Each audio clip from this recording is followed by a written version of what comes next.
6장 1절에서 3절까지입니다. 우리 다 같이 한 목소리로 천천히 읽겠습니다. 시작. 자녀들아, 주 안에서 너희 부모에게 순종하라. 이것이 옳으니라. 내 아버지와 어머니를 공경하라. 이것은 약속이 있는 첫 계명이니 이로써 내가 잘되고 땅에서 장수하리라. 아멘. 오늘 또 새벽을 깨우셨습니다. 참 잘하셨어요. 하나님을 위하여 행하는 여러분들의 믿음의 삶이 결코 헛되지 아니하고 30배, 60배, 100배의 결실을 맺으며 살아갈 수 있기를 주님의 이름으로 축복합니다. 호련단신 서울로 올라와서 고생하며 직장 생활을 하는 청년이 있었습니다. 어머니는 시골에서 혼자 농사를 지으며 생활을 하고 있었지만 혼자 서울에 올라가서 남의 집살이 하면서 고생하는 아들을 생각하면 안쓰럽기만 하는 거예요. 이런 어머니의 마음을 알았던지 서울에 올라간 아들은 그래도 가끔씩 시골로 내려와서 어머니를 보고 어머니의 일손도 도와드리고 어머니와 함께하고 있다가 서울로 올라가고 합니다. 한 번은 아들이 내려와서 어머니의 일손을 도와주고 어머니에게 하는 말, 어머니 오늘은 제가 맛있는 소고기를 사드릴 테니까 나하고 나가서 식사를 좀 하시자고. 어머니는 아들을 제대로 가르치지도 못하고 서울에 올라가서 어렵게 직장 생활하는 아들이 소고기를 사준다는 말에 참 고마웠지만 미안해서 소고기를 먹을 수가 없는 마음이 드는 거예요. 그래서 어머니가 아들에게 나는 소고기를 못 먹어. 소고기 먹으면 두드러기가 나. 그래서 아들과 엄마는 소고기를 못 먹고 짜장면을 먹고 집에 돌아왔어요. 여러 해가 지났습니다.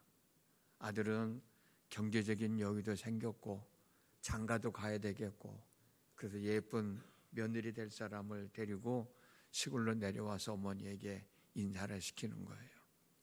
며느리 될 아가씨는 어머니 될 사람과 이런저런 이야기를 나누다가 어머니 제가 맛있는 저녁 사드릴 테니까 우리 밖에 나가서 저녁을 먹어요.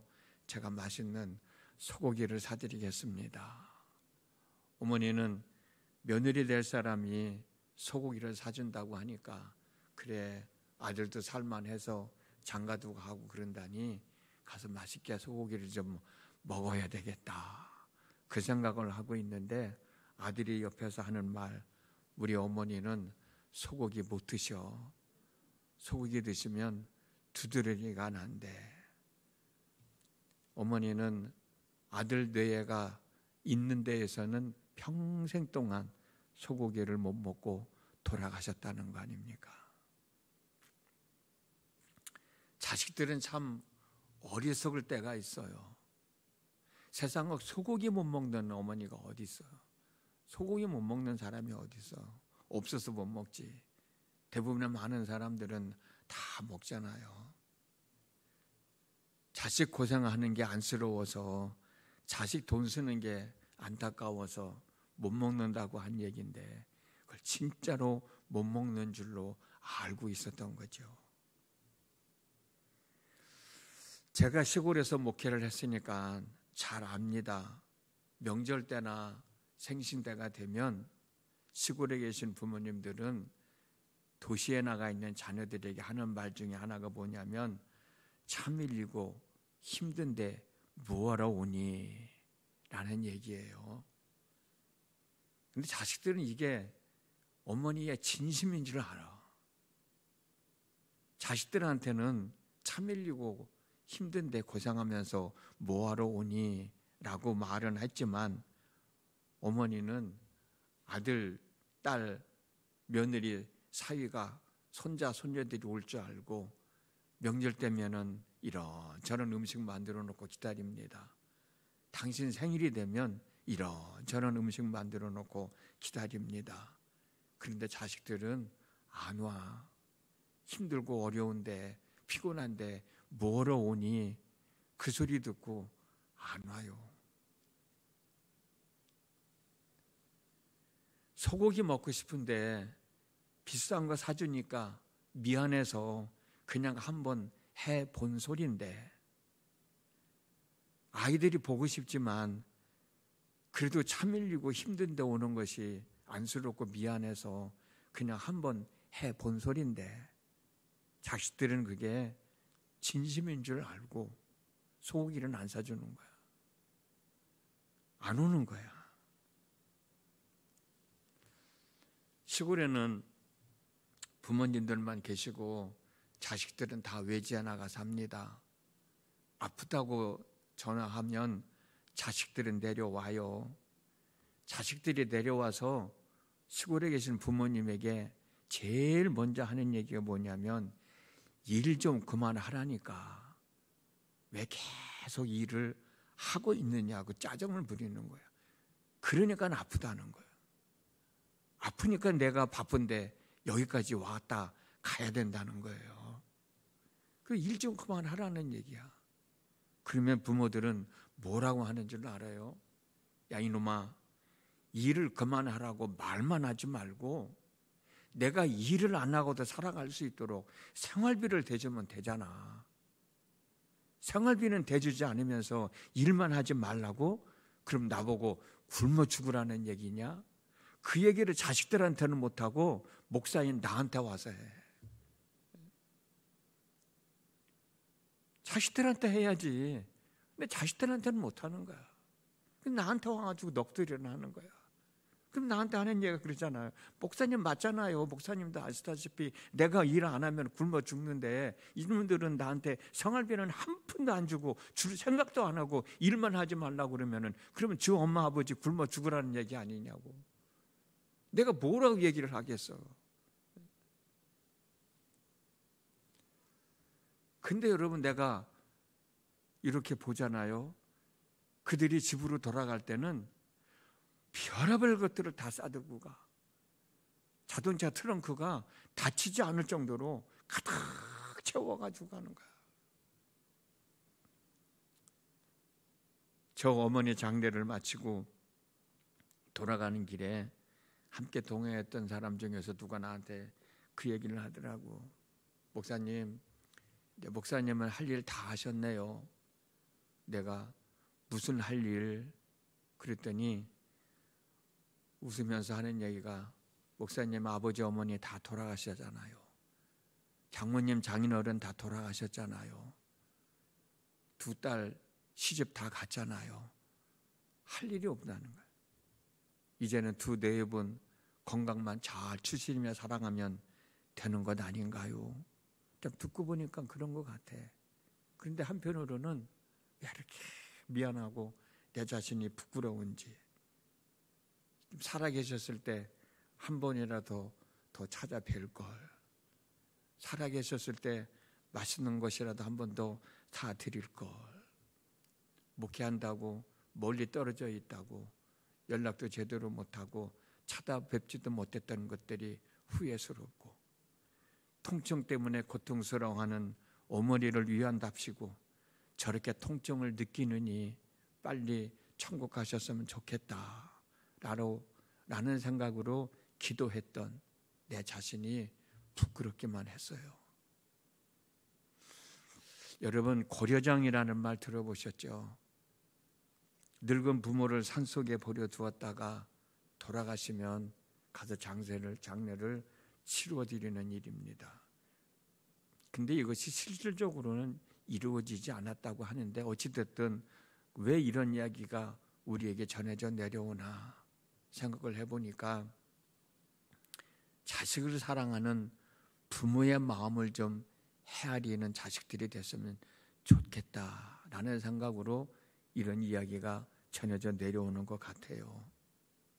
왜냐하면 아들은 늙은 어머니를 산에 갖다 버리려고 지게에 짊어지고 깊은 산속으로 들어갑니다. 근데 어머니는 이 아들이 나를 깊은 산속에 버려두고 가다가 길을 못 찾아가면 어떡하나 라는 생각이 앞서는 거야. 그래서 지게에 매달려 있으면서 나뭇가지를 하나 꺾어서 바닥에 떨어뜨리고, 좀 가다가 나뭇가지를 하나 꺾어서 바닥에 떨어뜨리고 그러는 거야. 왜? 길 잃지 말고 나뭇가지 떨어진 거 보고 집 찾아가라고. 이게 어머니의 마음이라는 거예요. 이런 어머니의 마음을 좀 헤아리면서 어머니에게 좀 잘하면서 살아가는 뜻으로 우리에게 전해져 내려오는 이야기가 아닌가라는 생각을 하게 된다고. 평생을 자식들을 위해 고생하시고 희생하신 부모님의 마음을 헤아리지 못함을 깨닫고 회개해야 합니다. 부모님을 공경해야 되는 줄 알면서도 제대로 공경하지 못하고 살았음을 깨닫고 회개해야 돼요. 오늘 본문의 말씀을 공동 번역으로 된 내용 다시 한 번 더 읽어드리겠습니다. 자녀된 사람들은 부모에게 순종하십시오. 이것이 주님을 믿는 사람으로서 마땅히 해야 할 일입니다. 부모에게 순종한다는 뜻은 뭘까? 여러 가지가 있지만 부모의 마음을 좀 헤아릴 줄 아는 사람들이 되라. 바쁜데 뭐하러 오니? 어쩌면은 그게 솔직한 표현인지도 모르겠어요. 그런 한편으로는 보고 싶은 거야. 보고 싶은 게 부모의 마음인 거예요. 따뜻한 밥 한 끼라도 해주고 싶은 게 부모의 마음인 거예요. 근데 자식들은 차면이다고 오지 말라고 그랬다고, 힘들다고 오지 말라고 그랬다고 안 내려오는 거예요. 근데 부모는 기다리고 있거든요.